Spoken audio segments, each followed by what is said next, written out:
আর আমার তাহিরে ভাই তো বেশি আছে।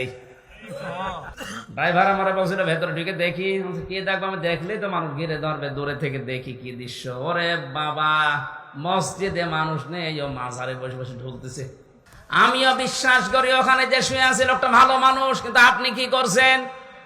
তার নাম নিয়ে যে শিরিক বেদাত গুলো আপনি আরম্ভ করলেন, আমার তো মনে হয় শাহ আলী বগদাদী রহমতুল্লাহ আলাইহে উনি যদি এখন জীবিত হওয়ার সিস্টেম থাকতো, ওইটা আপনাকে আগে পিটাইতো।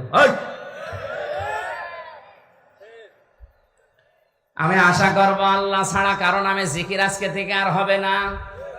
যত যে যা বলুক না কেন, এগুলো চট্টগ্রাম বিভাগে বেশি হয়, আর আমার তাহিরে ভাই তো বেশি আছে। শুরুই করেছে আল্লাহর নাম কিছুক্ষণ বলার পরে ইয়া আলী বাবা, শাহ আলী বাবা, দয়াল বাবা, আগলা বাবা, পাগলা বাবা সব চলছে না।